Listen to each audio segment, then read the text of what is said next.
Welcome to Undrafted Hockey Fan. I'm Brad. Today we have two phenomenal guests of the Hockey Princess podcast. We have Angela and Crusty. Let's start with Angela. How you doing, Angela? I'm good. After today, this afternoon, it's a good day. It's a very good day. I can't swear right now, but I'm I'm not gonna lead. I'll lead. I'm gonna just stay quiet for the first 5 minutes, and then Crusty, I hope you have a better answer than that for me. Oh no, there was a decision to be made: Bears game or Hawks game. I took the Hawks game, and even though both team wins, I think it worked out well. Yeah. I mean, that's fair. So, well, congratulations to you guys' phenomenal win against Red Wings, which is what we're going to be covering today. If you haven't checked it out before, I went on the Hockey Princess last Sunday. I think it was dropped on Monday last week, so you can check that out. I'll put that in the description below. You can check out their hockey podcast, Hockey Princess. You guys are on Twitter and YouTube, and where else? Pick a social media platform. We're probably on it. Okay. So yeah, you just go over there, like, subscribe, all that stuff, and put the notification on to check out their content and everything. So, real quick, let's do Angela. Give me a quick recap of your guys' podcast, just kind of things that you cover, and specifically because I cover mostly Red Wings. I try and cover everything, but it ends up being mostly Red Wings because I'm out of Detroit. So. Right. We cover pretty much everything Chicago-based, from Blackhawks to Rockford to kind of the prospects that are in the junior leagues, college, what they do on a weekly basis. We don't do too much of a deep dive, but just kind of like, hey, this kid got a hat trick. This kid's doing great. And then sometimes we'll touch a little bit on the NHL, like during Ovi's goal chase sort of thing, but we'll primarily stick to the world of Chicago hockey. Sure. I mean, in Rockford, they're meaning the Ice Hawks, which are their AHL affiliate, correct? Mm-hmm. Okay, awesome. So let's jump into the Red Wings game versus the Chicago Blackhawks. Today was brutal for me. It was so sad. The problem is it was Nate Danielson debut. It was, he's a 2023 first round draft pick, 9th overall with the Red Wings. So it was his debut. You're like, oh man, cool. Gonna shake things up. I mean, they really shook up the roster on the Red Wings side to try and give him a little bit of spark, bring some youth in. It's their first home game or second home game, after a long road trip. So you're like, okay, maybe we can start getting this thing up and going, because Red Wings were so hot at the start, and they flopped 5-1. And it was brutal for me. So I kind of just start. I mean, we can go over a couple of things in the game that we can go specifics over. But Crusty, talk to me about the game that you watched on your side, because I was wholeheartedly disappointed. Well, I'm miserable right now. I am. Oh, I can like that. I'm glad the Lions won, but I'm my wife is, she watches the Lions more than we watch them together. But I'm miserable when Red Wings lose in the way they lost too. So yes, because it didn't seem like there was some fight to begin with, and then towards the end, it just seemed like it was kind of over. Yeah. But as far as my take on it, you guys got to see what we've seen the most of the beginning of this year is, 2 years ago, we luckily won the lottery for the draft. And, you guys have had your own issues with never coming close to winning, which is... Thank you for recognizing that. It's a huge difference. And, so for a lot of hockey fans who jumped off the couch at the moment that they saw the Blackhawk in the draft thing, the NHL is seeing the player. Yeah. So, and for the first goal, you guys realize that's kind of what Connor Bedard can do that not a lot of people can. Yep. He can pick corners with the best of them. And then you guys came right back, a gritty goal by Larkin. And then it just... when you completely break it down, though, you outshot us 2-1. Yeah. And you didn't score in 10 minutes of power play time, and we scored with 3 power plays, and it took us 1 minute and 20 in all 3. You had 100%. That's kind of the game, really. Yeah, it's all special teams. You had 100% goal rate in your power play. You guys probably moved up from wherever you guys were. I probably moved up 15 spots in there with those 3, honestly. Yeah, so, I mean, while watching it, I'm like, our goaltender just Soderblom played out of his mind. He's a rock star. But when you go back at it, it came down to special teams. Yeah, you guys dictated the play. Granted, a lot from the perimeter. But so, that was kind of my take.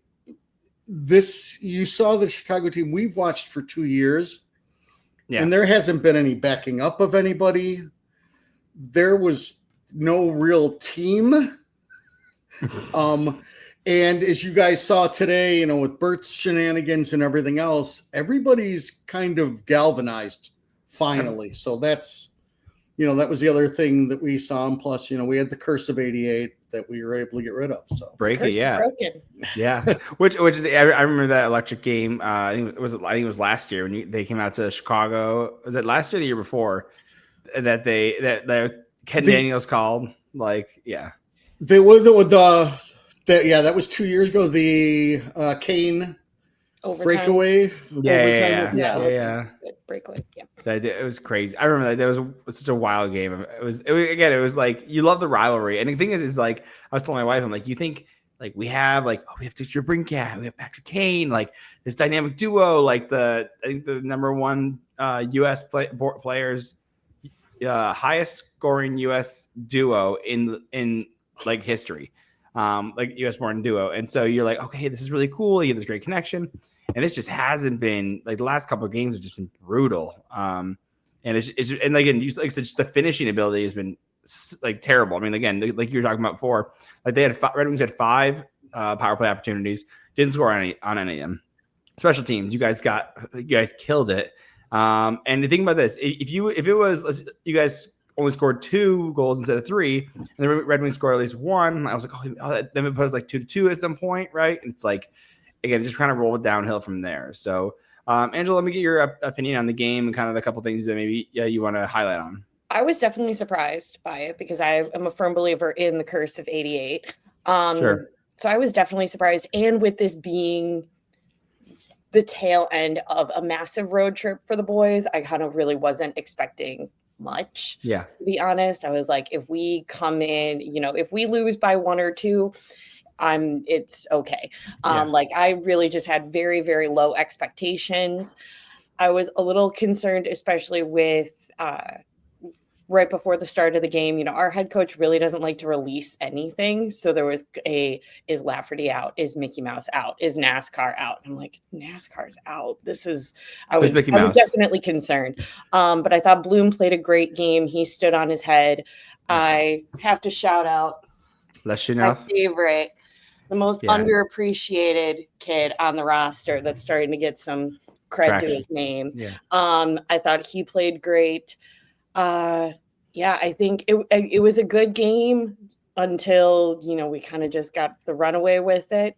But it was nice to see, like Crusty said, that it came down to special teams, because that's exactly what we saw against Edmonton a couple of days ago, where it could go either way. And then we just got smoked against Edmonton's special teams. So it was nice to, take a win on the flip side of that same issue that we had a couple of days ago. Yeah. Well, and mind you, because this is more a Red Wings focused podcast, you got to tell me who Bloom is. You got to highlight. Which like it's just no. Ilya Mikhailov is Mickey Mouse. Just okay. I'm terrible at pronouncing names, so I nickname about everybody. Okay. So. Okay. Who's Bloom? Arvid Soderblom. Okay. That makes sense. Okay. I'm like, yeah, that makes sense. Okay. Yeah. We call ours soda. That's why. So that's why we get there. So that makes a lot more sense. Okay. And then NASCAR is Frank Nazar. Yeah, Frank Nazar. Which, by the way, I was telling Angela before, like on the last podcast, like I'm so jealous that you guys got Oliver Moore, and that was a guy that I really wanted. I wanted the Red Wings to draft him. Like that was a guy that I was so high on.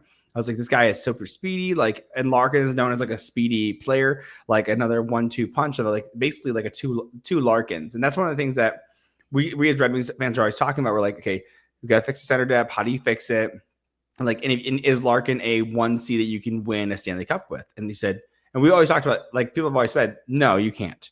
But if you had 2 Larkins, like of that same caliber, right? Like not making the comparison, but like if getting Malkin on any other team when in his prime was a number 1C, but on the Penguins, because you have Crosby, he's a 2C, right? But you're basically running 2 number 1 centers on your top 6.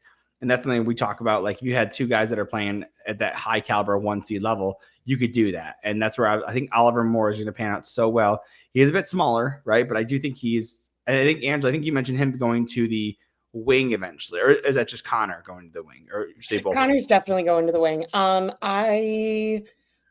With what centermen are expected to come in, I don't necessarily expect Oliver Moore to be a center for long, especially if one of our other favorites, which is Ryan Green. And if Ryan Green continues to do magical things that Ryan Green has been doing with his first full year up at the big club, I think he kind of takes that spot right from Oliver. Okay. Where did Ryan Green come out of? Boston University. Okay, so a BU kid. Okay. Do you know how well he did last year? I'm just curious because he was in the AHL last year. So he was at BU for the majority of the year and then got called up for the last 2 games of the season, right to Chicago. And then Crusty Green wasn't with Rockford. No, because he wouldn't have been on the transactional sheet. He spent no time in the A. So. None? Wow. No. That's impressive. So yeah, actually I just pulled up his elite prospects page. And so like it looks like he I lost it. He is absolutely magical on the face-off dot. That's awesome. I mean, that's absolutely huge. Magical. I mean, yeah, at BU, he had 38 points in 40 games in 24-25. So, I mean, that's a great player. You're almost a point per game player. That's huge, right? So, and he's 6'2". So he's a good size for a center and everything. So, what you want to see. So, with that, so I mean, do you continue to see Arvid Soderblom as a good backup option long term, Crusty? Because he clearly Spencer Knight is killing it recently. This is since trade really, and so what do you see with Soderblom? Because I want to collect them all, right? So I would love to collect the Soderblom, but I don't know if there's a good trade there. If you guys see him as a long term solution as your backup. He probably won't be a long-term solution, maybe a couple years. Comesso's down in Rockford and has progressed nicely. Okay. So I believe he comes up probably when Bloom's contract is over. Okay. I mean, because they're going to need to make a spot for him. Mm. Yeah. So I mean, he's trade bait, whatever you want to look at it. He's played really well this year. Both goaltenders have played lights out. They've had a lot of shots against and have stood tall. Mm-hmm. But probably in the grand scheme, it'll probably be Comesso and Knight. It's just a numbers thing, which we haven't had in a while. And Comesso is doing well. He's in the AHL. He's got a 9.22 and a for save percentage and a 2.38 goals against. I mean, those are great numbers, right? You know, and that's something that you want to see. You want to see good, and also he's an RFA and he's in the last year of his ELC. Comesso is, so he's going to need a new contract. And I think at that point, I don't know if he's waiver eligible next year if he has to sign a new contract, right? So I don't know how that works, but there's like that weird spot, right? And goaltenders, I think, are a little different as far as what makes them waiver eligible. Waiver eligible or not, but I'm not positive. Okay. Yeah, I'm not sure because he's technically still an RFA next year. So yeah, I don't know that either. I don't know because he'll be 23, 24. He'll be 24 by the start of next year. So I don't know. It's like a weird spot, right? Like I know that's what happened with some of the Red Wings players. They aged out, like Albert Johansson aged out of the AHL. He turned 24 and he was off his ELC. So he's like, he has to come up. And so I'm not sure on those. And I think it's after your ELC, you can't be waived. That's my thought process of it. I think that's mine too. And then if that's the case, they'll have a huge decision to make over the summer. Absolutely. But there's no way they let Comesso go down then. No way. He's the future of goaltending in Chicago. Comesso's not going anywhere. Yeah. You're not gonna let. So let's see. Waivers eligible. He's exempt. It doesn't say. I'm looking at it right now. It doesn't say when he will be. So it says 2 seasons or 58 NHL games. So I think he has. Yeah, he already has 2 exemption remaining. He has 2 seasons left. So you're still good to send him down and everything, especially if he needs it or something like that. So. So that's good. It's good to hear as well for that young kid and everything. And again, I'm glad he's doing well because that's one of the things is like goalies, like the Red Wings have 2 good goalies, thankfully. Right. But you're like, hey, like, I mean, I know we have Trey Augustine and we have Sebastian Costa. You have a first-round pick that you traded a ton of assets for, and then you have a second-round pick that, like, you're like, okay, like second-round picks aren't nothing, right? And so it's one of those. And Eisman, I was telling Angela this before. Eisman always drafts a goalie in no matter what. Always drafts at least one goalie because you never know what's gonna hit. Yeah, like I said, Shesterkin was a 4th-round pick. Like, it could happen. First-round picks. I mean, you have Michael DiPietro who went first overall. Signed like a 15-year contract. That one didn't work out, right? But then you have first overall Marc-Andre Fleury, who had one of like a longest serving contracts, longest, he's the second most in wins of any goalie. So like, it can go really well. It could be very poor, right? So you don't know what you're going to hit on and everything. So, go ahead. Oh, lost the camera.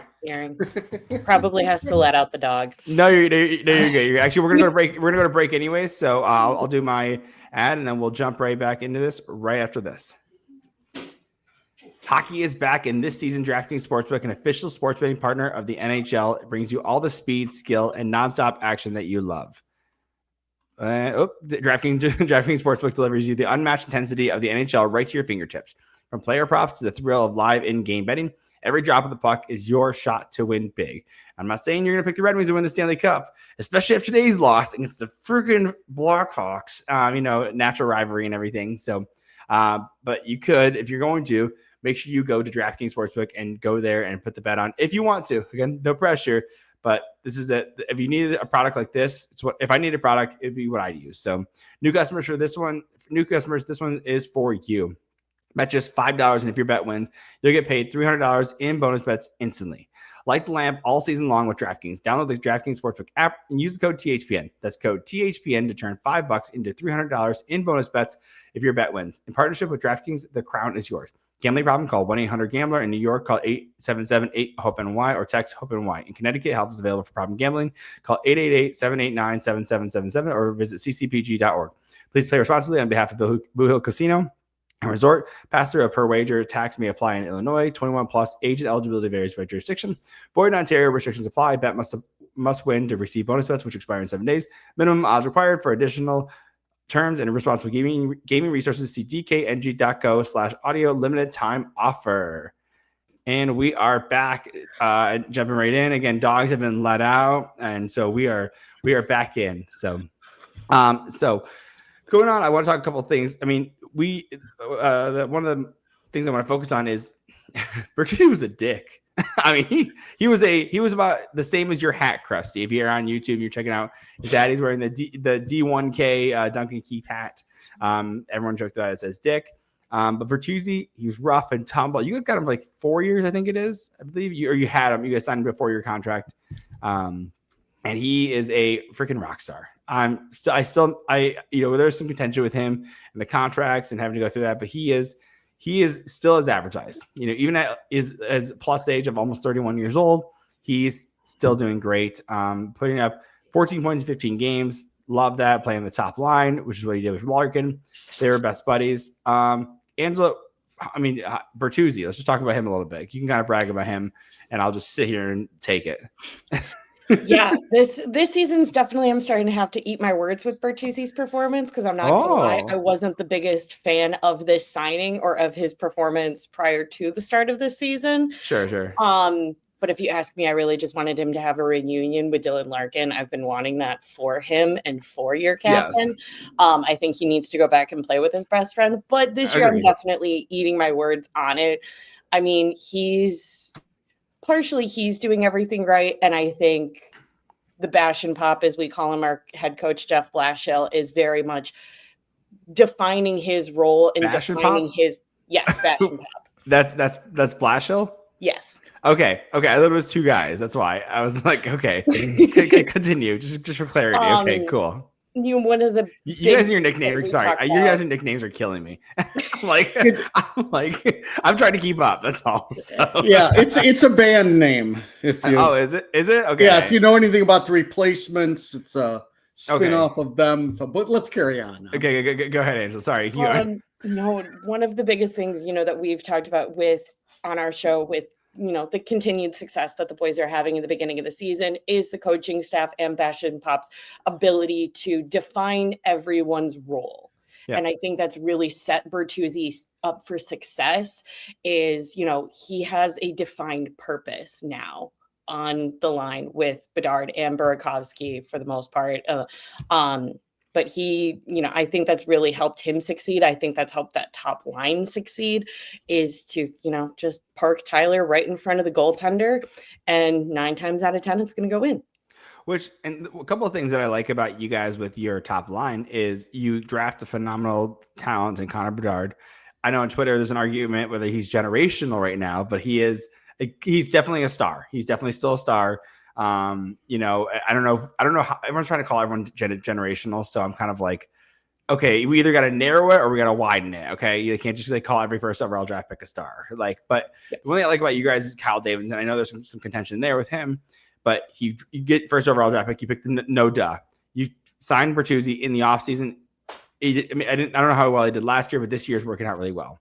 Burakovsky, you guys get Veleno in a trade that the Red Wings had with you guys last year. And then he immediately traded for Andre Burakovsky. And I'm like, okay, that's like taking on a guy who didn't perform as well in Seattle, and you move off of a guy. Turns out Seattle just buys out Veleno anyways and lets him go. And then you guys pick Andre Burakovsky. You have him for this year and next year, and he's put up 14 points in 15 games, 7-7. So that's a great bit of business. I'm talking about like in the free agency way, in the drafting way, in the trade way. Those are things you want to see from a general manager. So I'm ranting and raving about those. How do you feel, Crusty, about those? I mean, because we already heard about Angela with the acquisition of Bertuzzi. Well, how do you feel about the Andre Burakovsky, and also what's your take on Bertuzzi? Well, yeah, as far as, I'm not a huge Kyle Davidson fan, but that's turning. Why? Well, we can explore that afterwards. We can explore that afterwards. Just personality things and this and that. But he learned a couple things from Stan Bowman, and one of them is just keep on making moves. Yeah. Kind of the spaghetti things. Throw a bunch against the wall and see what sticks. Sure. And he did that with a bunch of forwards, and then all of a sudden Donato stuck. Yep. He did it with Veleno, and it didn't, but he moved him. Yep. And Burakovsky's been unbelievable. It has to be the trade of the year. Mm-hmm. But he fits perfectly with Connor Bedard. Connor Bedard now actually has another winger where he doesn't have to zone enter by himself. Burakovsky can zone enter on his own. Yeah. And Bedard never really has had that. Really? So, okay. Yeah, there just hasn't been enough talent with him. So they paired him up with Nazar a little bit, and that kind of worked okay. Yeah. But having two smaller guys, just kind of a recipe for disaster, especially in the Central when you start dealing with bigger teams and everything. So they've tried to separate those two. But the move has been incredible. My take on Davidson is changing with every win this year. Yeah. It's been a long 2 years, but when you look at the whole scenario of it, 2 years is not that long. No, of course not. And if you look at the game, looking at the game going back, Bertuzzi had a goal and an assist. So he had a great game. So it's a promising thing you're seeing there, right? And so, if going back, and I realize I'm asking you more about the Chicago Blackhawks and less the game, and I'm literally going to record this thing as they recap. So let's go over a couple more things of the game. So one, I talked about that first goal. Larkin had a tripping penalty, that led to Connor Bedard just sniping it perfectly in that top right corner. And there's been a lot of hate for Gibson with the Red Wings. So it's not looking great. Again, if you look at Yzerman, it was the best move for a goalie you could do that was available. It was the best goalie on the market. It's just taking more time to warm up, and I'm a little hesitant because it seems like it's not working out that well. But again, that goal ended up working out for you guys, and Connor Bedard really snipes it. Is that something we're going to continue to see? Because he's always talked about how he's had a wicked shot. So Angela, is that something that you guys haven't seen, because he has 9 goals this year already. Is he doing different goals, or is that some of his signature goals there? I think that's more signature, but yeah, I mean, there was a couple, especially I think it was Ottawa the hat trick, Crusty? Yes. There was 1 or 2 in that where I was like, this is absolutely disgusting. I'm getting dynasty flashbacks, and for the best reason possible. Like, it was just so good. Clip it. We haven't been able to watch such good goal scoring in a hot minute. Yeah. But yeah, no, he can score from anywhere, but there's definitely been a lot more moments at the beginning of this season where it's like, this is the reason he was number 1. This is the reason that, there's been hype around him since he was 13 in the middle of nowhere, Canada. Like, you're seeing more and more of, yes, this is why Connor Bedard is number 1. I do agree with you that I think, not every number 1 pick is generational.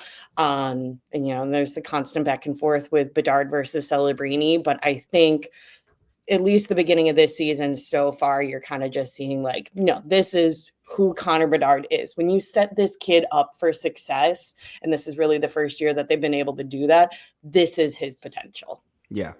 And I'm a second favorite team is the Sharks, and so I would take Celebrini over Bedard, but it's not as far as people think it is. Like, for me, I think it's a lot closer than people are perceiving.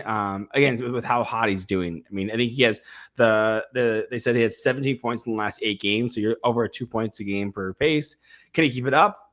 Maybe. It's not likely, because not everyone's not everyone's like, Kucherov and, McDavid, but there's a longevity factor. But again, if he continues to produce like this, like, it wouldn't be surprised, right? He's a phenomenal player. He's still a great talent. Takes nothing away from whether he's star or not. He's still a phenomenal player. So, and then of course, we had the single goal by Larkin. Kind of like it was right in front and everything. Kind of a little bit of jam in front. Did you guys feel that was a bobble on your guys' end, or do you think it was just like a good goal? I mean, what were your thoughts on it? Crusty, let's go with you. I thought it was a great effort on Larkin. There was a little bit of a bad pinch. At the end of the day, he outbattled Artie enough to put the puck in. So, I mean, it wasn't Artie's fault. As Hockey Princess, I can see by the look, wants to defend Artie.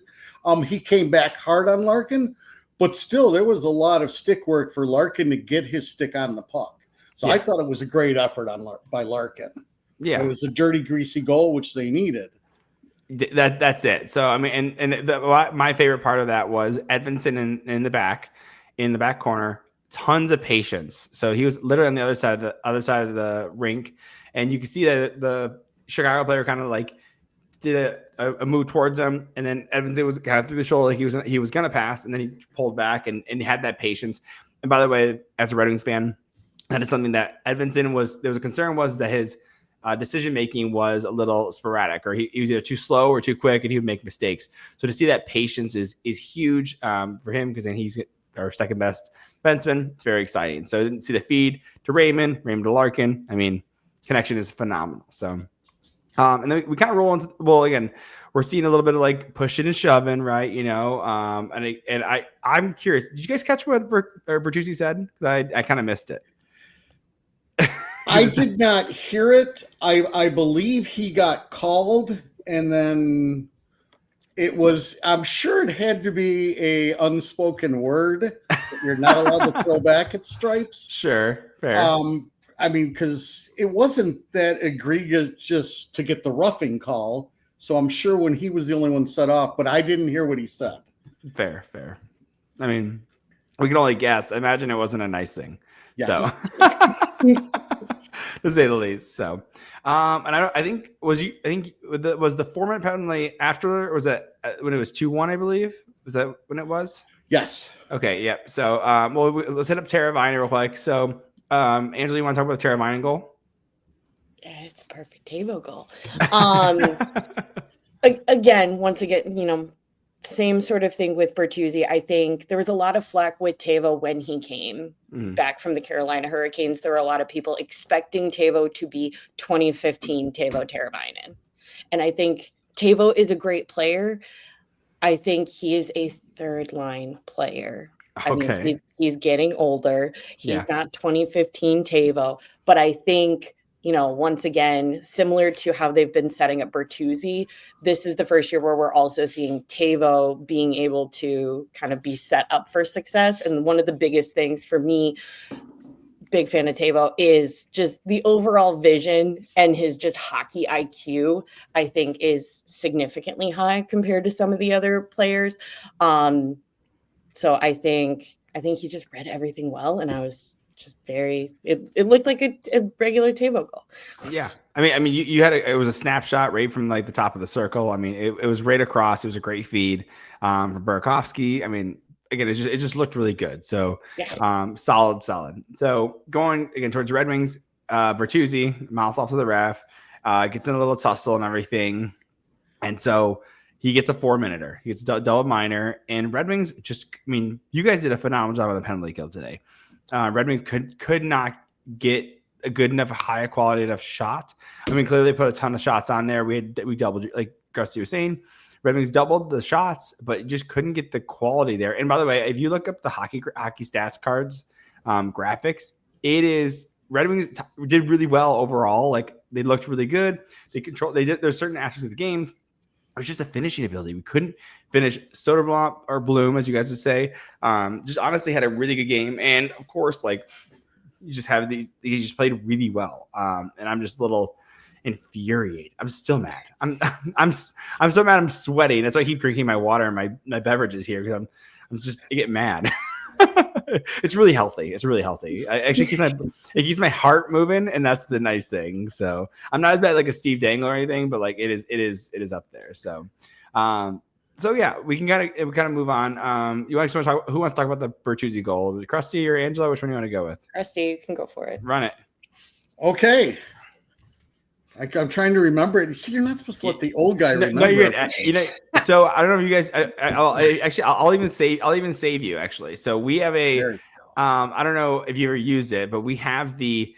There's a great little thing on what's it called, on NHL.com. If you haven't use it before, it is a simulator.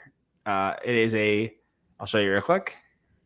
The hockey. Oh, that's simulator. with the dots, right? The dots and everything. Yes. Yeah. So I love this thing. I think it's so cool. I think it's like a ton of fun. Let's see if I can get it to zoom in a little further.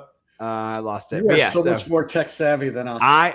Okay. So I use this occasionally. This is where you need to be, hockey princess. Yeah. I don't like to rely on it too much because it fucks up my whole screen. So, but I do like it in general. I think it's a cool concept. That's it. Oh, nope. That didn't work. Yeah. Anyway, so we can kind of review the goal real quick. So, you have 28 to the top of the circle.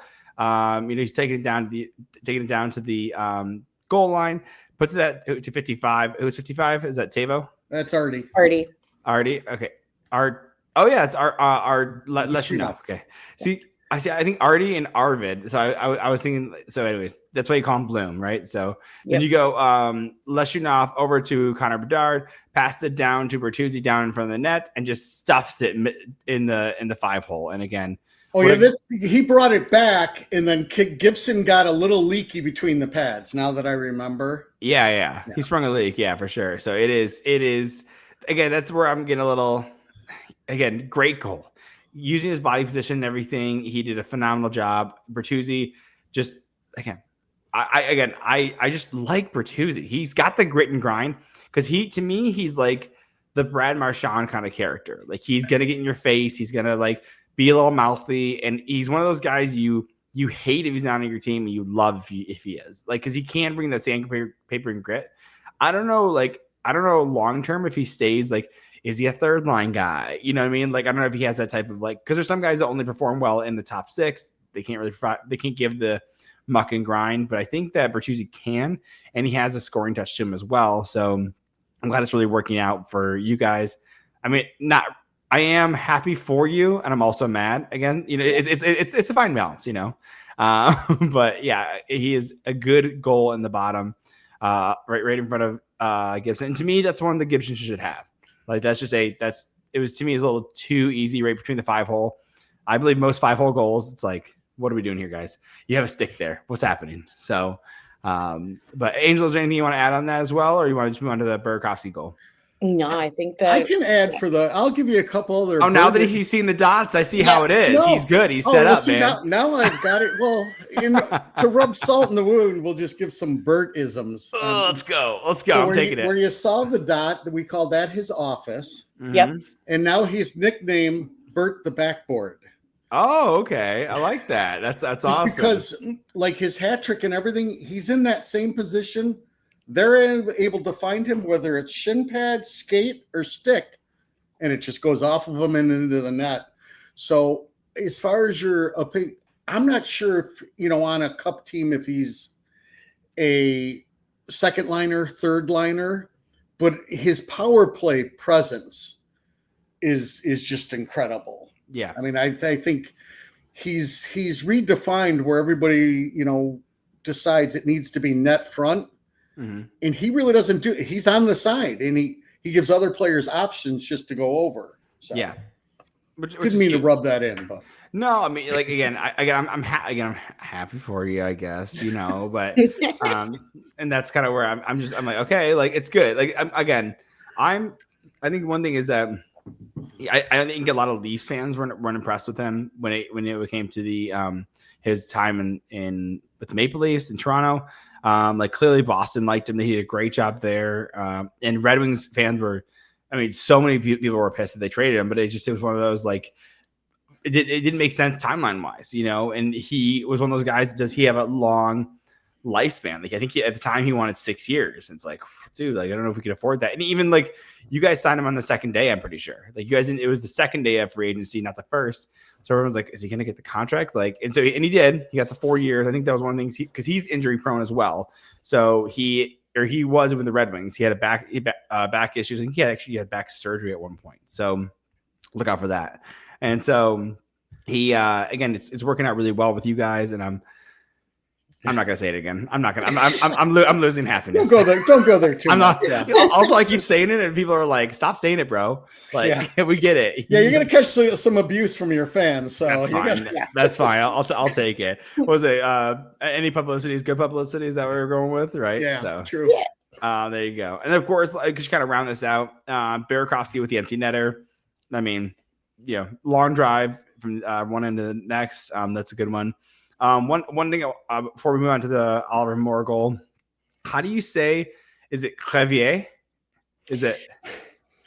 So that's another one where we have the nickname. Okay. Because many moons ago, for his first back when they used to do on ice development camp in Chicago, he was there. And I had no idea how to pronounce this kid's name. I'm like, who is this giant defenseman? Yeah. So we refer to him as the Creature or Creech, just because he is like 6 foot, whatever, something obscene. Okay. I believe it's Louis Crevier, but we refer to him as the Creature just because the kid is absolutely massive. And when he was down in Rockford, he was either paired with, back when they had Alec Regula or Alex Vlasic. So it was just like giant and giant. Yeah. It looks like he's more of a defensive defenseman based on the points he's been putting up. It looks like, because again, even going back to like the QMJHL, he put up 36 points in 62 games, but it's the Q, right? Q, you should be like, if you're not a point per game, what are we doing here? Because some of these guys that are just such like, because the Q is just a high scoring defense. What? And so again, it looks like a great spot. He is 6'8", and he's a right-handed defenseman. So, and because my last name has the IER at the end, and I'm French, so I'm mostly Polish, but the last name is French. So if you want to be pompous, it's Mesrier. So you zhuzh it up, So Louis Crevier is how we'd say it. That's what my Duolingo would say for me. So that stupid ass owl. And so it sounded good though. Thank you. My wife's so she's learning on Duolingo. I'm actually doing Babbel, and so my pronunciation is naturally. I can speak. I'm an extrovert, right? So I use my mouth a lot more. So, and again, I have the accent. She has a vocabulary. So she'll be like, je suis, and I'm like, je suis. You're like, un, deux, trois. Like, you gotta, and yeah. So it's and I can roll my R's and everything. So it's a little bit of je ne suis, goodness gracious. Now I'm talking to my ass now. Anyways, let's go. We don't know though. No, you're good. Je ne sais quoi. There you go. Anyways, again, talking about going back to the goals, Oliver Moore scores his first NHL goal, which, by the way, I don't know if you know this, it feels like the Red Wings just get fleeced with NHL debuts of goaltenders and first-time goal scorers. It feels like the Red Wings are just every freaking time. It feels like it. So I'm jealous that you guys have Oliver Moore. Crusty, you want to highlight Oliver Moore a little bit, kind of expectations with him? We kind of talked about him a little bit. Yeah, basically, we've all seen on our end a bunch of clips. Kyle Davidson, for the draft, have been trying since 14 to move up and draft him. Mm-hmm. And he slid all the way to 19. So he was ecstatic. I knew people that had watched him play a little bit and just, the speed. They're like, the speed. The speed is just world class. Yeah. So he's, on World Juniors, he was played more of a defensive role. Okay. When he did for USA. So I think at the end of the day, that's on your great team. He is that third line forward that once any top line tries to come in too much, he's going to make them pay. Ideally, when this is all done, that's probably where he's at. But it's, speed kills. You've seen throughout Lilland's career, Larkin you can make so much happen. Yeah. And so he's able to do that. He's just got to get his hands caught up with his feet still. Yeah. Which by the way, like some of the things you think about, like that players need to, like you go to develop a player, you say, what can you teach and what can you not? You can't teach your mindset. You can't teach, but you can teach like skating. You can't teach size, but you can teach hands, right? These are things that you can kind of work on. And guys, you see it with like some guys are like, hey, like I shot 1,000 pucks a day, like because they just worked on their shot all year, right? All summer, whatever. So there's definitely something, especially such a young kid and everything. This guy is, he's 20 years old, right? Like I said, drafted in 2023. Again, with University of Minnesota, 33 points in 38 games. So like he's clearly playing really well. It looks like he's more of a pass first kind of player. He is a little bit smaller though. So I guess I always get concerned with the younger kids or smaller kids on the third line. I'm always like, okay, you kind of want a little more size down there, but again, you still like a third line scoring touch, right? You still want a little bit of dynamism. You can't have just a third line and a fourth line of brutes. So I mean, I'll trust you in that he goes as a third line center. If it doesn't work out, you can trade him the Red Wings. I'm okay with that. No, if he's not third line center, he'll be a third line wing. So we'll be okay with him. That is true. That's awesome. So I'm going to go back to Crusty. So we kind of talked about the Red Wings. I talked to Angela, of course. Go check out the episode with her on her podcast and everything. We kind of talked about the outlook and everything. Two things. One, where did you have Chicago falling in the standings for the end of the year? I guess before the season started, where did you have them? Oh, bottom. I mean, we were at the bottom of the division, that's for sure. Maybe I would assume we didn't do conferences. We just did divisions. Sure. And but yes, I had them on the bottom. Yeah, like 7th or 8th with Nashville, I assume. Yeah, I think I had them 8th. I had them 8th. Well, there, Hockey Princess is going to make sure that. I mean, nothing. They pointed up in their last 7 games, but as you kind of know, the last 7 games for a team that's not going anywhere, it's hard to really get a gauge. Yeah, I mean, most of the teams you play have checked out also. So, but it's been a very pleasant surprise. And yes, I listened to your guys' episode, and I thought you were spot on as far as the Red Wings, because I think, okay, they have to make the move now because I'm an outsider. Yeah. But when you go through their talent, which you did on Angela's show, there's a ton in the pipeline. Mm-hmm. Yeah. I mean, there's a scary amount in the pipeline where you go, well, they don't have, I mean, there's plenty more coming. It's not like if they don't start making things, there's nothing there. And I didn't know that. Mm-hmm. So. Which by the way, Thank you. I mean, if you give me an opportunity to talk about the Red Wings prospect pool, I mean, it is still phenomenal. And by the way, side note, Max Plant was a second round pick in 2024. He plays at the University of Michigan, just like Oliver Moore did. He just surpassed 50 fastest player to 50 points.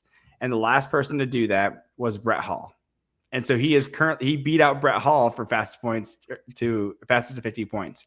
So not that saying we have a Brett Hall on our hands who won 2 Stanley Cups, but it is interesting to see something like that where you're like, okay, and this is a 2024 pick, right? This doesn't talk about all the other years that they had and everything. So I'm again, like I said before, I think the Red Wings can miss this year. I think they can't miss next year because again, then you've had these guys already start to grow, right? But we will definitely see. So, where did you have when you did the Red Wings? Where'd you have them, Crusty? Do you remember Hockey Princess? I know I had them. I did not have them making the playoffs. So probably like 6 or something like that. I think so. Okay, yeah. So it is. I mean, understandably, right? Like everyone on the outside looking in, they didn't make any big moves. Their big acquisition was like James Van Riemsdyk and like Travis Hamonic and Mason Appleton. So there's a lot of bottom pair guys or bottom 6 guys.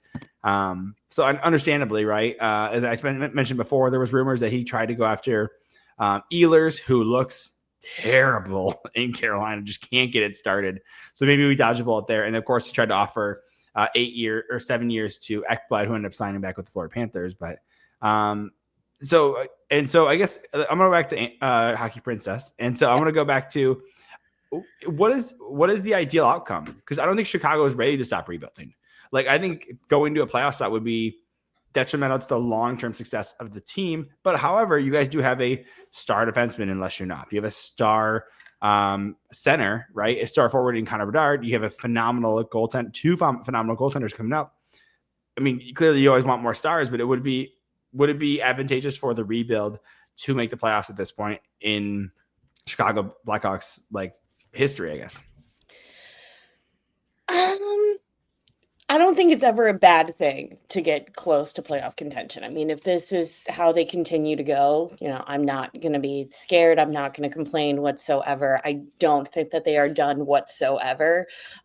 Just because, we've got kids in the pipeline that I really would like to see, make their next step. And so to me, they're not done because I'm like, no, but this kid's still in college. This kid is still overseas. We still have to get, this kid who's supposed to come up in the draft sort of thing. I'm happy with what they're doing right now. I don't want to be naive enough to think that there's some teams in the Central Division that aren't going to wake up. Because right now we're ahead of Utah, we're ahead of Winnipeg. And as much as I'm not the biggest fan of the Utah Mammoth, they're going to wake up at a point. Yeah. The Central is usually pretty competitive. And so I think it's kind of, I'm going to enjoy what we do this year. If this year becomes a fluke, cool, great. Yeah.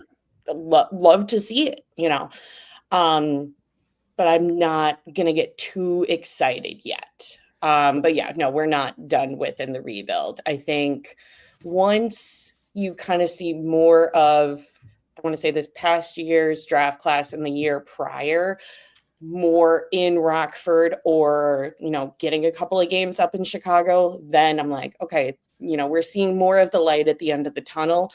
But right now I'm like, yeah, we're nowhere near yet. So I am going to hard line you because I assume there's a conversation happening in the fan base. Are you clearly you want the success of the team? You want Stanley Cup. Are you pro playoffs or are you saying, hey, it's better for the team long term to miss the playoffs? I don't think in any case scenario, it's a good case to not be in the playoffs. Oh, really? I am against all tanking or not believing in the playoffs. I think it's the coward's way out. I think, especially because we're nowhere near in Gavin McKenna conversation. Sure, yeah. We're nowhere near in a Gavin McKenna conversation. Keaton Verhoff is a defenseman, which we don't need. Yeah. This is not the year to tank. And I think we've had enough years of tanking. And so, taking a step back in my opinion, is just not an option. So I think there's a difference between tanking and cooking, right? Like, so I think like I'm kind of in the pro. I want Red Wings to make playoffs. I want it, and I'm okay with them missing the playoffs though too, because I think it's like long term. I think it's still probably better to get a 10th, 12th overall pick, and then I don't mind sacrificing later, right? To try and like start to like kind of go. Yes, It's so. I think, if we don't make it just based off performance, that's one thing. If we decide to like have a fire sale going around to the trade deadline, which we have done in years past, I think that's a completely different, and that's just the route that I don't want to see them go down. Sure. Now, Crusty, I'm going to throw it back to you. I clearly, again, Hockey Princess has talked about THP has talked about, so I'm going nickname here, THP. There you go. Go for it. It sounds like she's pro playoffs, maybe, but where do you stand on that in the fan base? Oh, I think there's a certain part of the fan base that would rather tank again this year. Mm-hmm. I don't like losing ever. I don't believe in it. Yeah. I believe losing breeds losing. And I believe if you go down 3 or 4 years, that's a hard habit to break. Yeah. Because especially with younger kids, they're just used to it. I mean, I keep on saying, look at Buffalo. Buffalo. Yep. I mean, talent upon talent, and they can't win, and everybody just decides after a year to, well, it's just part of it. Yeah. It's still making good money. I am all for it. I think if they're number one, the NHL has set up the schedule very well for the Hawks to have a good jump out of the gate. Mm-hmm. They have yet to play a back-to-back game. They don't play a back-to-back game until week 6.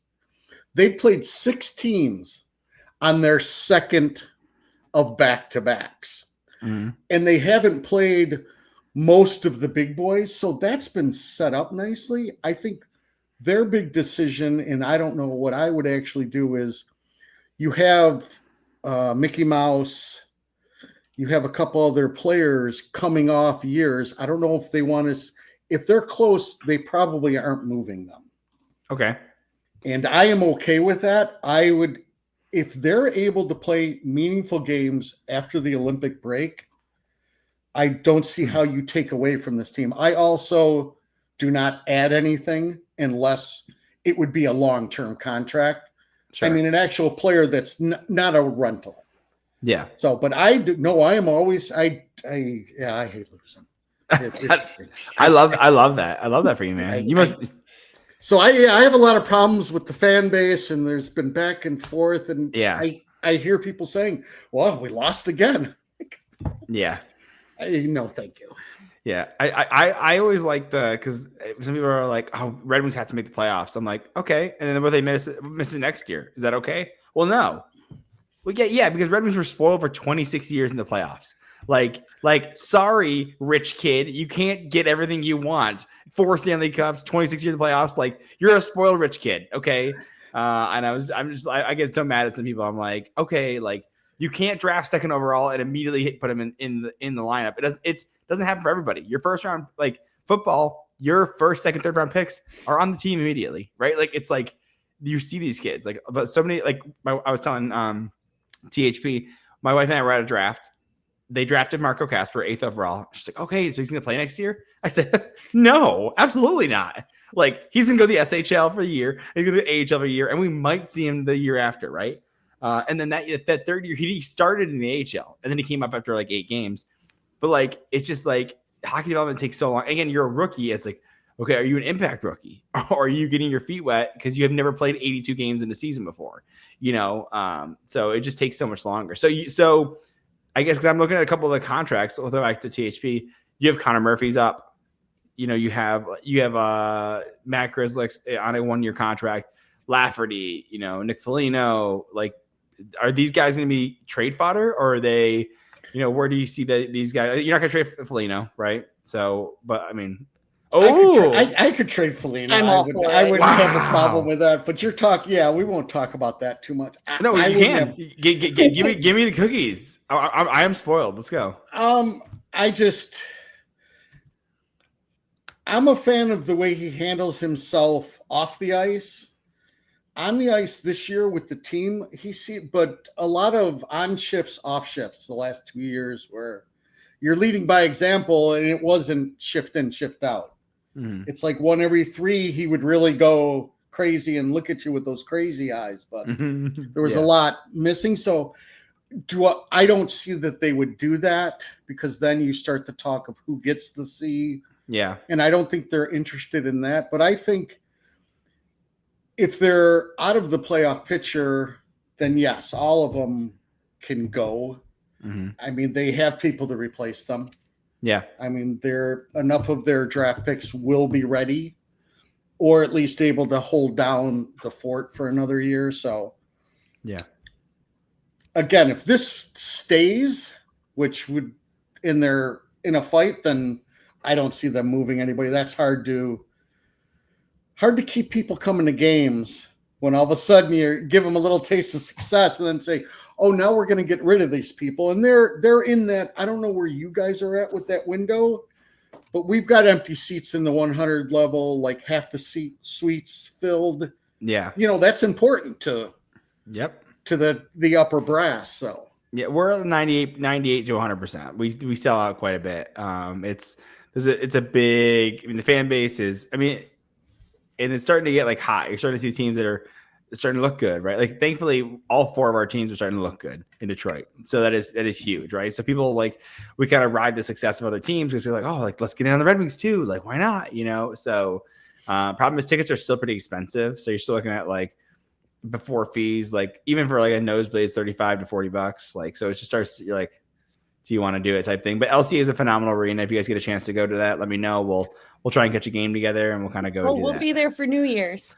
Oh yeah, I will have my baby by then, so I will not be there. So yeah, never mind. Yeah, sorry about that. Yes, us being Hawks people, we will be there New Year's Eve to see the first matchup of Taves versus Kane. Yeah, which would be so much fun. That'd be so much fun. So hopefully it's brutal for the Winnipeg Jets. Hopefully, I can only hope. So, and then we'll kind of throw back to THP again, and we'll see. I mean, are you going to trade guys? Are you ready to trade guys? I think you said you keep the team together if they were in a playoff spot, but I mean, like at some point you got to go for in my opinion, you have to go for a long-term plan, but it sounds like you're ready to, take down the hatches, and it's not worth the 3rd round pick from Ilya Mikheyev, to try and like actually go for the playoffs instead. I think similar to Crusty, if we're in playoff contention, it's a completely different conversation. Then don't break anything, don't move anything, keep everything the same, because clearly it's working.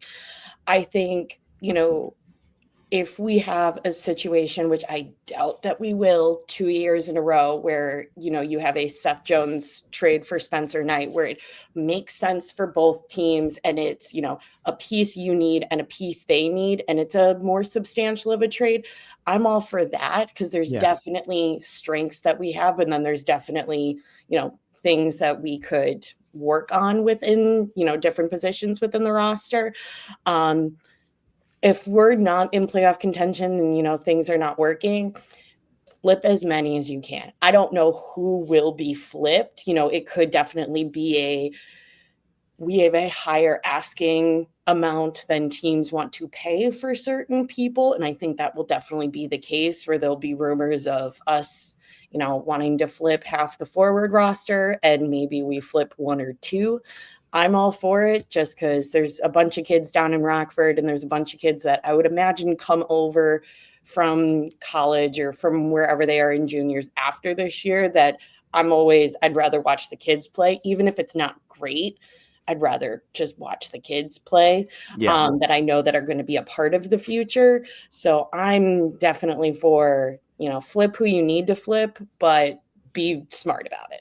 Sure. Yeah, makes sense. So I think that's all I wanted to cover. Again, we covered the game, covered a little bit of your guys' Chicago mindset going in and everything. I really appreciate it. So why don't you, Angela, why don't you wrap up and tell me where you guys can catch out your podcast and kind of talk about it and what you guys focus on real quick. Yeah. So Hockey Princess podcast, we come out with shows twice a week. Mondays are our previews, kind of going into who the Hawks are going to be facing. Thursdays are more of a recap. What did Chicago do? What did Rockford do? What did the kids in college do? Sort of thing. We are on Spotify, Apple Podcasts, YouTube, most social media platforms. We are probably on it, defending our favorite players to our last breath. But yeah, you can definitely find us on any platform really, or wherever you find your podcasts. Awesome. Appreciate it. And Crusty is your lovable guest, the comedic relief, right? That's is it he's Yeah, I don't do a lot. I just kind of like hang out. Angela's on spot. She's like, she knows everything. She's like, yep, he was drafted this. Yep, no, he did this and this. And like, she actually know. I don't remember my rankings either. For some of them, I'm like, I know my wings. Like, I think I had Chicago, like I said, like 7th or 8th around there, right? I'm like, I'm glad Angela's got all that stuff written down. So, but I appreciate you two for coming on and everything, and we'll catch up again next time. Okay. Yeah. Thank you. Great. Yep.